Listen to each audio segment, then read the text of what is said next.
চারদিকে বিস্তীর্ণ জলরাশি। এটা কোনো বড় নদী নয়, বরং সুনামগঞ্জের হাওড় এলাকার একটি দৃশ্য। এখানকার বেশিরভাগ এলাকা বছরে 6 থেকে 8 মাস পাহাড়ি বন্যার জলে প্লাবিত হয়ে থাকে। ফলে মাছ ধরায় এই এলাকার মানুষদের প্রধান পেশা বলা যায়। পাশাপাশি বছরের একটা উল্লেখযোগ্য সময় জলাধার থাকায় এই এলাকার দরিদ্র ও হতদরিদ্র পরিবারগুলো হাঁস পালন করে থাকে। কারণ হাঁস জলে ভাসতে পারে দীর্ঘ সময়।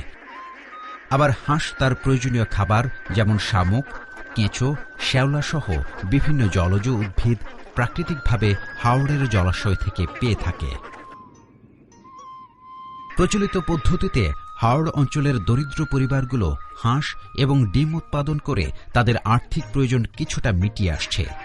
তবে হাঁস পালনে প্রচলিত পদ্ধতি অবলম্বন করাতে তারা যেমন উৎপাদন বাড়াতে পারত না, তেমনি আবার বিভিন্ন রোগের সুচিকিৎসার অভাবে প্রচুর সংখ্যক হাঁস মারাও যেত।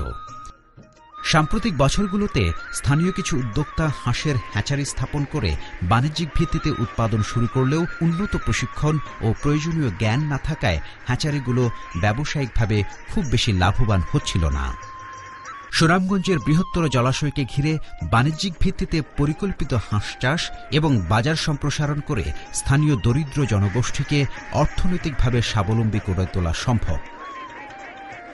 এই সম্ভাবনাকে বিবেচনায় রেখে সমৃদ্ধি প্রকল্প সুনামগঞ্জ এলাকায় হাঁস ভ্যালু চেইন কার্যক্রম চালু করে, যা প্রাথমিক অবস্থায় 8টি উপজেলার 37টি ইউনিয়নের মধ্যে সীমাবদ্ধ থাকে। সমৃদ্ধি প্রকল্প 2010 সালে পরিচালিত এক জরিপে হাঁস ভ্যালু চেইনের প্রতিবন্ধকতা ও সম্ভাবনা যাচাই করতে গিয়ে বেশ কিছু বাধা চিহ্নিত করে। বাধাগুলো যেমন হাঁস পালন ব্যবস্থা, বছরব্যাপী হাঁস পালন এবং বাচ্চা অবস্থায় স্ত্রী ও পুরুষ হাঁস চিহ্নিতকরণ বিষয়ে উৎপাদকদের জ্ঞানের অভাব, সীমিত ভ্যাকসিন সরবরাহ এবং কমিউনিটি পর্যায়ে ভ্যাকসিনেশন কর্মসূচির অভাব, গুণগত মানের হাঁসের বাচ্চা উৎপাদন, প্যাকেজিং ও পরিবহন বিষয়ে হ্যাচারি মালিকদের জ্ঞান ও তথ্যের অভাব, বাজার সংক্রান্ত তথ্যের অভাব এবং সর্বোপরি আর্থিক সংস্থানের অভাব। হাঁস ভ্যালু চেইনের কার্যক্রম শুরু করার উদ্দেশ্যই ছিল এইসব প্রতিবন্ধকতাকে দূর করে এই সাবসেক্টরটিকে একটি লাভজনক অবস্থানে পৌঁছে দিয়ে কার্যক্রমের সাথে জড়িত প্রত্যেকটি পক্ষকেই অর্থনৈতিকভাবে লাভবান করে তোলা। বাজার ব্যবস্থা উন্নয়নের জন্য সমৃদ্ধি প্রকল্প একাধিক মার্কেট অ্যাক্টর, প্রাইভেট কোম্পানি, ব্যবসায়ী এবং স্থানীয় সেবাদানকারীদেরকে প্রকল্পের আওতাভুক্ত করে। প্রকল্প স্থানীয় সেবাদানকারীদেরকে একাধিক প্রাইভেট কোম্পানি ও সরকারি প্রতিষ্ঠানের দক্ষ প্রশিক্ষক দিয়ে দক্ষ করে তোলে। কোম্পানিগুলোর মধ্যে FNF উল্লেখযোগ্য। সমৃদ্ধি প্রকল্পের সঙ্গে আমরা যোগাযোগ করি, তারপর ওনার মাধ্যমে জানতে পারি ওনারা SPU নিয়োগ করছেন এবং মাল্ট পর্যায়ে ওনারা এইগুলো কাজ করতে যাচ্ছেন। সেই সুবাদে আমরা ওনাদের সঙ্গে আমাদের প্রকল্পের সঙ্গে আমরা একটা কন্ট্রাক্টে রূপ নেই এবং সেখান থেকে আমরা আমাদের প্রোডাক্টটাকে বিস্তারিতভাবে প্রচার করার জন্যই আমরা এই কাজে আমরা এসেছি। এই প্রশিক্ষণটা নেওয়ার পরে তারা এই প্রশিক্ষণটা তারা মাঠ পর্যায়ে যায় বিভিন্ন খামারিদেরকে প্রয়োগ করতেছে। যেমন ভ্যাকসিন করার পদ্ধতি তারা এখান থেকে শিখে যাচ্ছে এবং সেই ভ্যাকসিনটা তারা মাঠ পর্যায়ে খামারিদেরকে দিচ্ছে। FNF যেহেতু একটা বাণিজ্যিক প্রতিষ্ঠান, FNF এর এক সেবামূলক একটা চিন্তা যে তারা বিভিন্ন ভ্যাকসিনের প্রয়োগ করার মাধ্যমে প্রাণী সম্পদকে রক্ষা করার চেষ্টা করছে, আর সাথে সাথে ব্যবসায়িক দিক দিয়ে বেনিফিটেড হচ্ছে। দক্ষতা উন্নয়নে প্রাণী সম্পদ কর্মকর্তা প্রশিক্ষণ পরিচালনা করে LSPদের দক্ষতা নিশ্চিত করে। আমাদের জনসংখ্যা, আমাদের ম্যান পাওয়ার, আমাদের মাঠকর্মী কম, স্বল্পতা, সেই কারণে সেবা দেওয়া অনেক সময় কঠিন হয়ে যায়। তো সেই ক্ষেত্রে লোকাল সার্ভিস প্রোভাইডারদের দক্ষতা উন্নয়নের জন্য প্রশিক্ষণ দেওয়া হয় এবং তারা যদি কোনো সমস্যায় পড়ে তাহলে আমরা অফিস থেকে সমস্যার সমাধান দেওয়ার চেষ্টা করি। বিভিন্ন ধরনের প্রশিক্ষণের মাধ্যমে LSPরা বছরব্যাপী হাঁস পালন, ভ্যাকসিনেশন, শীতলকরণ ব্যবস্থা, বাচ্চা অবস্থায় পুরুষ ও স্ত্রী হাঁস শনাক্তকরণ প্রভৃতি বিষয়ে জ্ঞান লাভ করে। LSPরা হাওড়ের প্রত্যন্ত অঞ্চলে গিয়ে ক্ষুদ্র উৎপাদক দলগুলোকে হাঁস উৎপাদনে আধুনিক প্রযুক্তি ব্যবহারের উপর নানা বিষয়ে প্রশিক্ষণ দিয়ে থাকে। আগে আমরা হাঁস পালতাম, আমরা ভ্যাকসিন তো আমরা ঠিক মতো পাইতাম না, ময়রা দইরা শেষ হয়ে যেত। ওখানে একটা সংগঠন করণে এরাই সহযোগিতা করণে হয়তো আমরা ওখানে আমরা একটা দল গঠন করলাম। আগে এলোমেলোভাবে হাঁস পালতো, মনে করেন আগে একজন হাঁস পালতো 12টা হাঁস পালার পর তাদের দেখা যায় 3টাও থাকতো না। এখন সংগঠিতভাবে হাঁস পালার কারণে আমরা এলএসপিরা সহযোগিতা দেওয়ার কারণে এখন 12টার মধ্যে 11টাই থাকে। আগে ভ্যাকসিন কি জিনিস এগুলো চিনতো না, জানতো না। এখন আমরা এলএসপিরা এই ভ্যাকসিনগুলা ঠিকঠাক মতো দিতেছি এবং হাঁসগুলা বাঁচতেছে, হাঁসগুলা বাচ্চা প্রোডাকশন বাড়াইতেছে। এলএসপিরা সার্ভিস প্রোভাইডার অ্যাসোসিয়েশন এসপিএ গঠন করে। সমৃদ্ধি প্রকল্প সহযোগিতায় আমরা এসপিএ গঠন করছি। এসপিএ গঠন করার পর আমরা বিভিন্ন গ্রাম পর্যায়ে গিয়ে আমরা সেবাটা দিতে পারতেছি। একই সাথে এসপিএ অসংখ্য সার্ভিস সেন্টার তৈরি করে।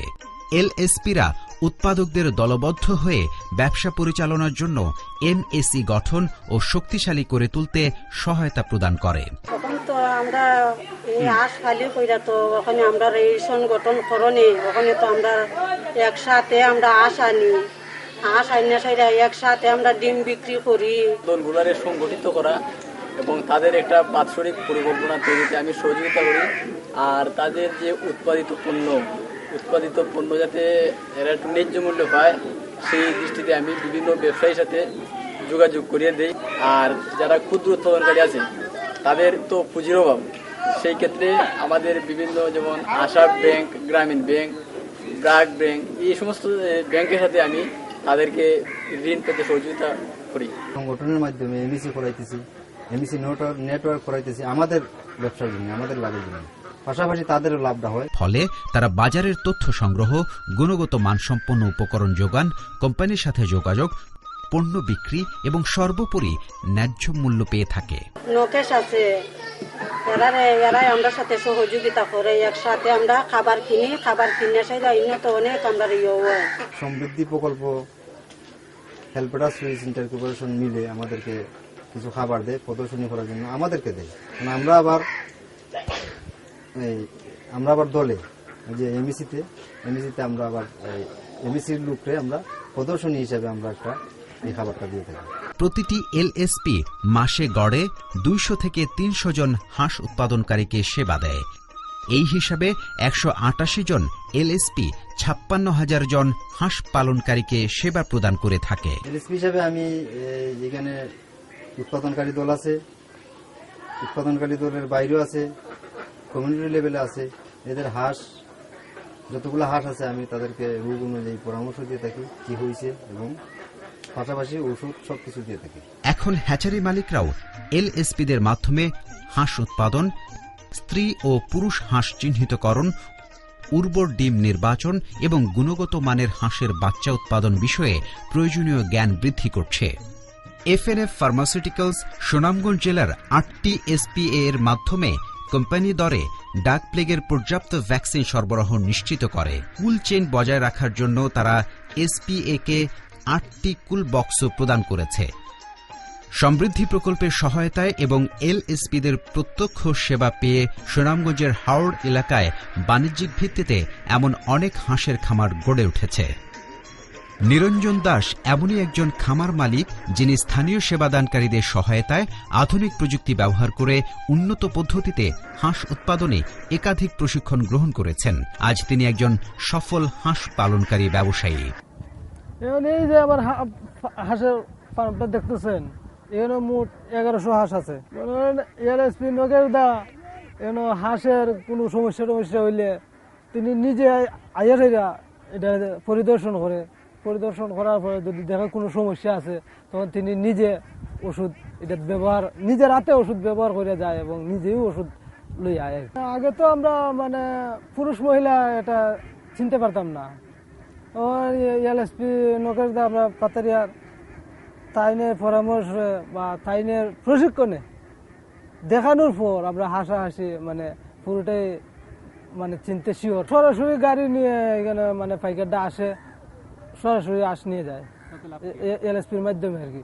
এটা লাভ, আমরা যাওয়া লাগে না, দিনেরও অপচয় হয় না। বাণিজ্যিক ভিত্তিতে হাঁস পালনের সাথে তিনি উন্নত জাতের হাঁসের বাচ্চাও উৎপাদন করেন। এলএসপিদের যোগাযোগের মাধ্যমে এই বাচ্চাগুলো আবার পৌঁছে যায় অন্যান্য নার্সারিতে এবং ক্ষুদ্র উৎপাদকদের কাছে।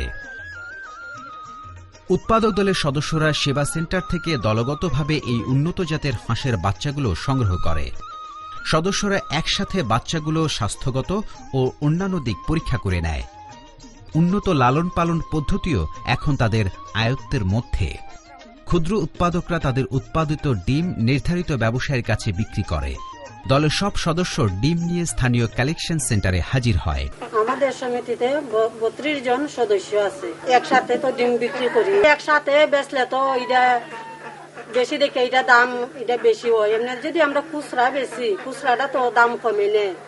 একসাথে আঁশ কিনলে আঁশ এটা কম দামে আনন যায়। প্রত্যেক সদস্য কতগুলো ডিম দিল তা হিসাব রাখা হয় এবং সপ্তাহ ভিত্তিতে তাদের টাকা পরিশোধ করা হয়। ফলে এইসব ক্ষুদ্র উৎপাদক দলগুলো উপকৃত হচ্ছে দুইভাবে। প্রথমত, দূরবর্তী কোনো স্থানে গিয়ে ডিম বিক্রির পরিবহন খরচ লাগছে না, আবার নির্ধারিত ব্যবসায়ীকে দলগতভাবে ডিম দেওয়াতে বাজারের তুলনামূলক ন্যায্য দাম নিশ্চিত হচ্ছে। পাইকারও একসঙ্গে অনেক ডিম এক জায়গা থেকে পেয়ে সন্তুষ্ট। এখন আর তাকে বাড়ি বাড়ি গিয়ে ডিম সংগ্রহ করতে হয় না, তাই সময় ও শ্রম দুটি বেঁচে যায়। আমি তো ডিমের ব্যবসা আগেও করতাম, 2 বছর ধরে 3 বছর ধরে একটা সমিতি বয় আলাপ করে এরপরে ডিম আমার কাছে বেচেও দিনে না তো ওইখান থেকে সপ্তাহে 1 দিন ডিম নেই। সপ্তাহে কোনো সময় 1000-1200 দিব টাকা দেই, ডিম সিলেট দেই ডিম। আমার লাভ দেওয়ার ব্যবসা মনে করুন মার্কেটও যে আমি এক জায়গাতে এক লোকে 2000 ডিম পাই, ডিমের আলিপতি 1 টাকা 1.5 টাকা লাভ করি। সমৃদ্ধি প্রকল্প 2013 সালের সেপ্টেম্বর মাসে ঢাকায় কেন্দ্রীয়ভাবে ভ্যালু চেইনের উপর একটি সেমিনার আয়োজন করে। এই সেমিনারে বিভিন্ন সরকারি বেসরকারি উদ্যোক্তা, এনজিও ও গবেষকদের উপস্থিতিতে স্থানীয় সেবাদানকারীরা তাদের অভিজ্ঞতা, সমস্যা এবং সম্ভাবনার কথা তুলে ধরেন। সমৃদ্ধি প্রকল্পের হাঁস ভ্যালু চেইন কার্যক্রম গ্রামীণ দরিদ্র ও হতদরিদ্র মানুষের, প্রধানত নারীদের অর্থনৈতিক কর্মকাণ্ডের মধ্য দিয়ে আত্মকর্মসংস্থানের সুযোগ সৃষ্টি হয়েছে। উন্নতি হয়েছে, আরো আমরা চাই আরো উন্নতি হইতো। এলএসপিদের সময়মতো ভ্যাকসিনেশন তৎপরতা হাঁসের মৃত্যুর সংখ্যা বহুগুণে হ্রাস করেছে। স্থানীয় সেবাদানকারীদেরও কর্মসংস্থানের সুযোগ সৃষ্টি হওয়াতে তারা অর্থনৈতিকভাবে লাভবান হচ্ছে এবং নতুন এলাকায় সেবার বিস্তার করেছে। বাজার সম্প্রসারিত হওয়াতে বড় উদ্যোক্তা ও হ্যাচারির সংখ্যাও বৃদ্ধি পেয়েছে অনেক। আউটপুট মার্কেট অ্যাক্টর সহ অন্যান্য অ্যাক্টরদের যেমন উৎপাদক, প্রাইভেট কোম্পানি, ব্যবসায়ী এবং স্থানীয় সেবাদানকারীদের আন্তঃযোগাযোগ বৃদ্ধির ফলে ব্যবসার প্রসার ঘটেছে। সর্বোপরি হাঁস ভ্যালু চেইন কার্যক্রম হাওড় অঞ্চলের হতদরিদ্র মানুষগুলোকে প্রত্যাশিত সমৃদ্ধির দিকে এগিয়ে নিয়ে চলেছে।